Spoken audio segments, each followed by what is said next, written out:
تو بہرحال نبی صلی اللہ علیہ وسلم کو نا اس قافلے کے جانے کی خبر مل گئی کہ یہ قافلہ جو ہے نا اپنا راستہ بدل کر عراق کے راستے سے جو ہے نا شام کی طرف جا رہا ہے. تو نبی صلی اللہ علیہ وسلم نے 100 صحابہ کو تیار کیا اور ان کی جماعت بنائی، اور زید بن حارثہ رضی اللہ تعالیٰ عنہ کو ان کا امیر بنایا، اور ان کو جو ہے وہ ان کے تعاقب میں جو ہے روانہ کر دیا. اچھا، ان لوگوں نے کیا کیا؟ ان لوگوں نے وہاں پہنچ کر، جہاں یہ قافلہ گزر رہا تھا اس جگہ پر پہنچ گئے، وہاں پہنچ کر لوگوں پر حملہ کیا.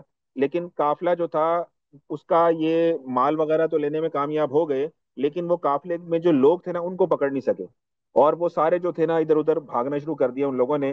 لیکن جو ان کا رہبر تھا نا فرات بن عجلہ، جس کا میں نے آپ کو بتایا، وہ ان کے ہاتھ آ گیا صحابہ کے.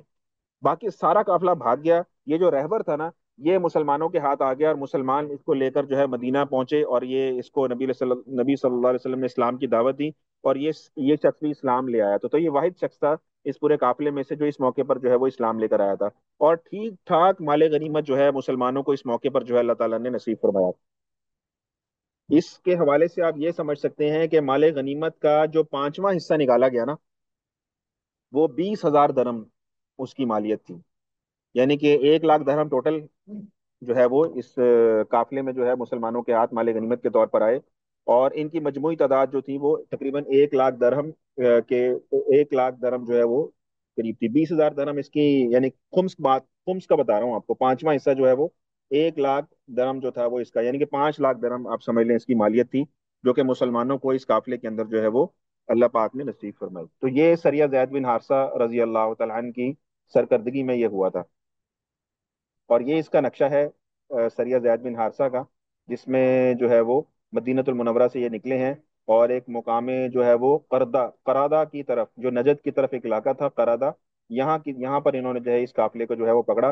آپ کو پتا ہے نا پہلے یہ لوگ اس بحیرہ کلزم کے ساتھ ساتھ سفر کرتے تھے. جب یہ جاتے تھے شام کی طرف تو یہ اس راستے سے سفر کیا کرتے تھے، لیکن میں نے آپ کو بتایا نا انہوں نے راستہ بدل دیا تھا، کیونکہ یہاں پر مسلمان جو ہے ان کو جگہ جگہ مسلمانوں سے ان کی جھڑپیں ہوتی تھی، مسلمان ان کا مال بھی لے لیتے تھے، ان کو نقصان بھی پہنچاتے تھے. تو ان کو اقتصادی طور پر ٹھیک ٹھاک ضرب اس راستے سے لگ رہی تھی. تو انہوں نے اس دفعہ پلان یہ کیا کہ ہم جو ہے مکہ سے نکلیں گے، تو مکہ سے ہم نکلیں گے بجائے اس راستے کی طرف ہم یہ اوپر کی طرف سے جائیں گے.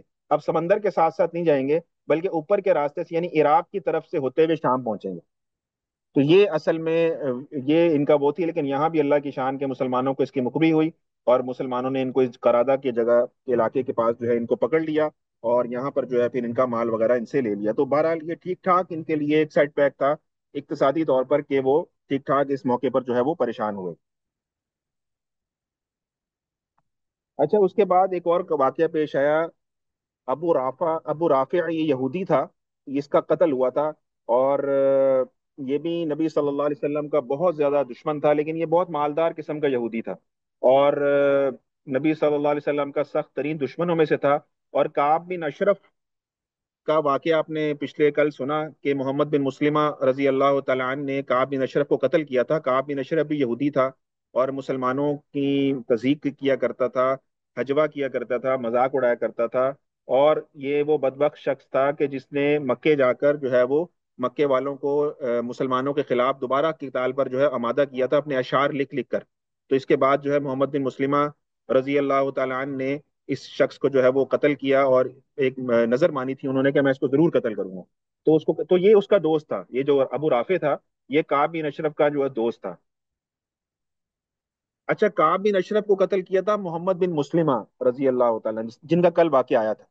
تو وہ قبیلے اوس سے تھے. آپ کو پتا ہے مدینہ میں دو قبیلے تھے مشہور جو مسلمانوں کے تھے، اوس اور خزرج. تو یہ اوس سے تھے محمد بن مسلمہ رضی اللہ تعالیٰ عنہ، جنہوں نے کعب بن اشرف یہودی کو قتل کیا تھا، جو کہ نبی صلی اللہ علیہ وسلم کا سخت دشمن تھا.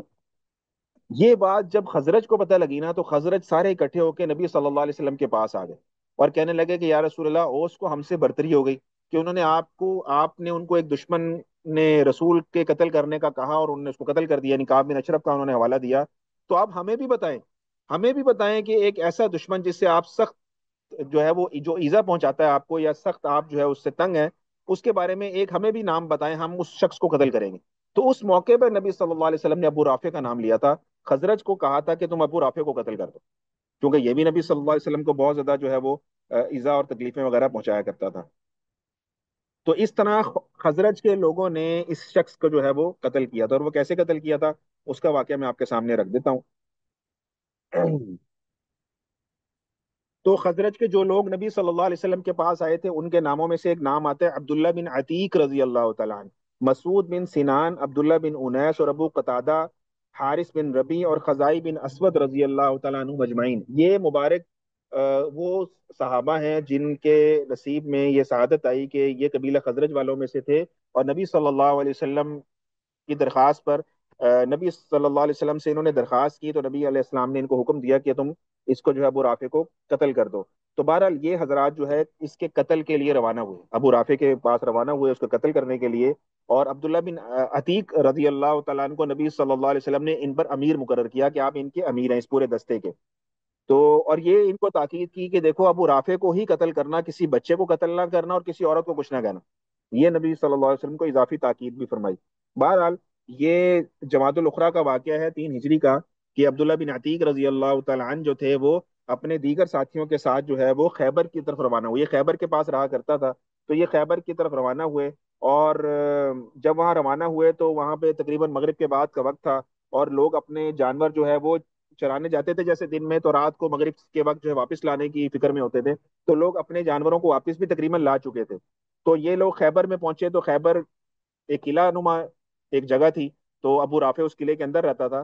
تو جیسے ہی ابو رافع کا قلعہ قریب آ گیا تو عبداللہ بن عتیق رضی اللہ تعالیٰ عنہ نے اپنے دیگر ساتھیوں سے کہا تم لوگ باہر چھپ جاؤ، کسی طریقے سے میں ترتیب بناتا ہوں قلعے کے اندر جانے کی۔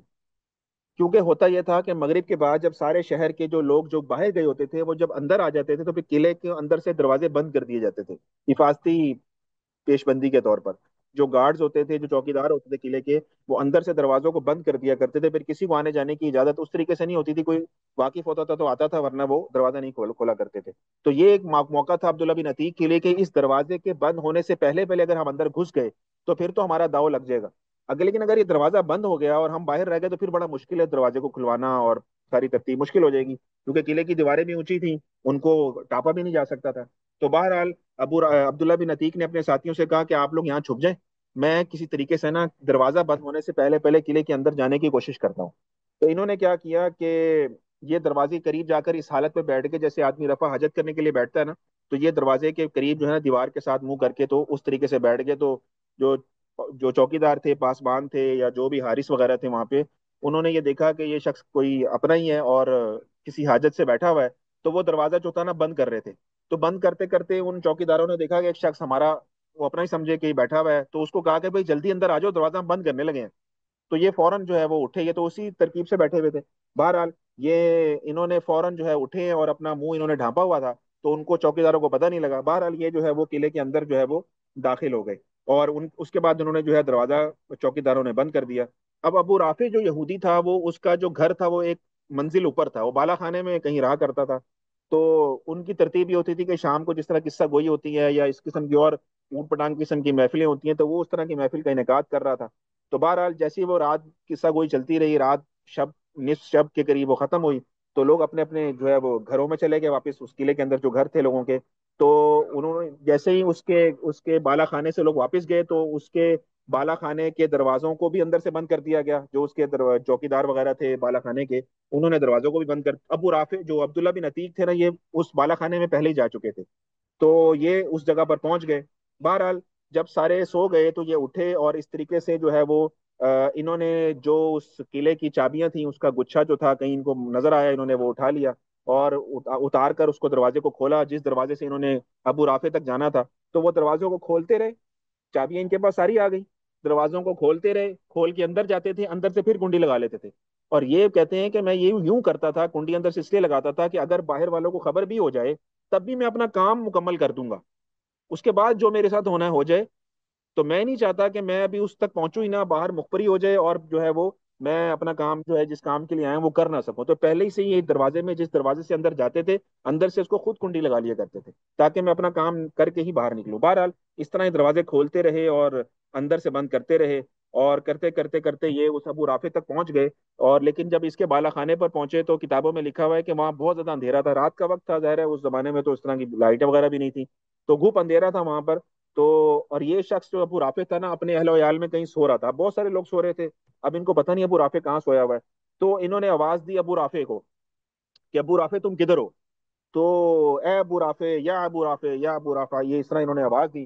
تو بہرحال ابو رافع نے جیسے ہی سنے کہ مجھے کوئی پکار رہا ہے، تو اس نے اندھیرے میں ہی کہا کہ کون ہے. تو ان کو عبداللہ بن عتیق کہتے ہیں کہ مجھے اس کے کون ہے کہنے سے پتہ لگ گیا کہ یہ عبد الرافع ہے. تو میں فوراً اندھیرے میں ٹٹولتا ہوا اس آواز کی طرف جاتا ہوا اس کے پاس پہنچ گیا. اور میں نے جیسے اس کے پاس گیا تو میں نے تلوار کا ایک زوردار وار کیا. لیکن وہ تلوار کا وار ہوا کے اندر چلا گیا اور خطا ہو گیا اور اس کو لگا نہیں. لیکن جیسے ہی تلوار کے وار کی اس نے آواز سنی تو وہ ایک دم حیران رہ گیا کہ یہ کون شخص ہے جو کہ میرے پر تلوار چلا رہا ہے. تو اس نے ایک دم چیخ ماری. ابو رافع نے ایک دم چیخ ماری کہ مجھ پر کون تلوار چلا رہا ہے. تو عبداللہ بن عتیق رضی اللہ تعالیٰ عنہ کہتے ہیں کہ پھر میں نے ذرا اپنا لہجہ نرم کیا اور میں نے ہمدردانہ لہجہ اپناتے ہوئے ایک بات یہ کہی ابو رافع سے کہ ابو رافع یہ کیسی آواز تھی، یہ کیسی آواز تھی تم نے سنی ہے؟ تو ابو رافع نے کہا کہ مجھ پر ابھی کسی شخص نے تلوار کا وار کیا، یہ اس کی آواز ہے. تو کہتے ہیں جیسے ہی میں نے اس کی یہ بات سنی، میرا فوراً دماغ اس کی آواز کی طرف گیا کہ مجھے پتہ لگے وہ کہاں پہ ہے. تو میں اس کے فوراً جو ہے وہ قریب کیا اور دوسرا میں نے پھر تلوار کا وار ایسا کیا کہ اس کو بہت زیادہ کاری قسم کا زخم آیا. اور پھر میں نے اس کے قریب جا کر اس کی تلوار کو جو ہے وہ اس کے پیٹ پر رکھ کر زور سے دبایا کہ اس کی کمر سے اس کو پار کر دیا.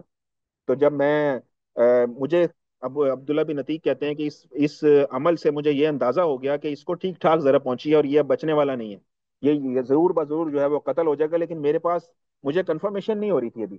کہتے ہیں کہ میں اپنی طرف سے تو سمجھ لیا کہ میں نے میرا کام پورا ہو گیا، لیکن پھر بھی میرے دل کو یہ تھا کہ ابھی مجھے نا اطمینان نہیں ہے اس بات کا. بہرحال انہوں نے کیا کیا کہ فوراً کوئی آہٹ نہ ہو کوئی بات نہ ہو، کیونکہ اس نے چیخ ماری تھی.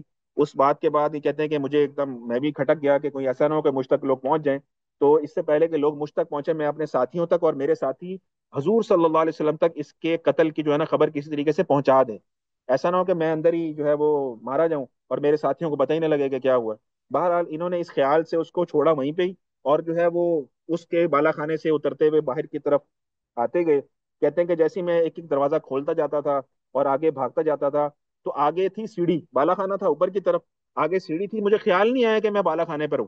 تو جیسے ہی میں نے بے خیالی میں پاؤں آگے کی طرف رکھا تو وہ سیڑھی تھی، مجھے سمجھ ہی نہیں آئی. تو کہتے ہیں میں اوپر سے نیچے کی طرف گرا نچلی منزل پر، اور میرے پاؤں کی جو پنڈلی تھی نا وہ اس کی ہڈی ٹوٹ گئی اس موقع پہ. کہتے ہیں چاندنی رات تھی کہ امامہ میں نے پہنا ہوا تھا، تو امامہ میرے پاؤں سے خون جاری تھا. تو میں نے اپنا امامہ کھولا، اس کو ٹانگ پہ پاس باندھا اور سہارا لیتے ہوئے جو ہے وہ انگڑاتے ہوئے اپنے ساتھیوں کے پاس کسی طریقے سے آ گیا. اور اپنے ساتھیوں سے میں نے یہ کہا کہ تم لوگ چلے جاؤ یہاں سے، رسول اللہ صلی اللہ علیہ وسلم کو یہ بشارت سنا دو کہ میں نے جو ہے ابو رافع یہودی کو قتل کر دیا ہے. لیکن میں یہیں بیٹھوں گا اور جب تک اندر سے اس کے قتل کا اعلان نہ ہو جائے میں یہاں سے نہیں آؤں گا. تم لوگ یہاں سے چلے جاؤ، میں اعلان سن کر پھر آؤں گا تم لوگوں کے پیچھے. تو کہتے ہیں کہ جب صبح ہوئی اور مرغے کی اذان کی آواز آئی، یعنی مرغے نے بانگ دی، تو ایک خبر دینے والے نے قلعے کے فصیل کے اوپر چڑھ کر یہ خبر دی کہ جو ہے وہ رات کو جو ہے ابو رافع کو کسی شخص نے قتل کر دیا ہے اور اس کی موت کا اعلان کیا. کہتے ہیں جب میں نے یہ آواز سنی تو میرے دل کو سکون ہوا، اور پھر میں وہاں سے جو ہے وہ روانہ ہوا اور اپنے ساتھیوں کے پاس آیا. اور اپنے ساتھیوں کے پاس جب میں آیا تو میرے ساتھی بھی کسی جگہ پہ میرا انتظار کر رہے تھے. تو میں نے وہاں پر آ کر ان سے ملاقات کی اور ان کو ابو رافع کی موت کی جو ہے وہ خوشخبری سنائی کہ اللہ نے ابو رافع کو ہلاک کر دیا. وہاں سے ہم سارے کہتے ہیں کہ چلے ہیں اور رسول اللہ صلی اللہ علیہ وسلم کی خدمت اقدس میں حاضر ہوئے ہیں، اور نبی صلی اللہ علیہ وسلم کے پاس جا کر ہم نے پورا واقعہ آپ کو سنایا. آپ علیہ الصلوۃ والسلام بہت زیادہ خوش ہوئے، اور نبی صلی اللہ علیہ وسلم کو نے دیکھا کہ میری ٹانگ زخمی ہے. تو نبی علیہ الصلوۃ والسلام نے کہا میرے قریب آ جاؤ اور اپنی ٹانگ میرے سامنے پھیلا دو. کہتے ہیں میں نے ٹانگ جو ہے نبی صلی اللہ علیہ وسلم کے سامنے پھیلا دی، اور نبی صلی اللہ علیہ وسلم نے اپنا ہاتھ مبارک میری ٹانگ کے اوپر ایسے کر کے پھیرا، جس سے جو ہے میری ٹانگ جو ہے وہ ایسے ہی ٹھیک ہو گئی جیسے وہ کبھی زخمی ہوئی ہی نہیں تھی. تو کہتے ہیں کہ میری ٹانگ میں اس کے بعد کبھی زندگی میں کوئی تکلیف نہیں ہوئی. تو یہ اس موقع کے اوپر جو ہے وہ انہوں نے اس طریقے سے ابو رافع یہودی کو جو ہے وہ قتل کیا.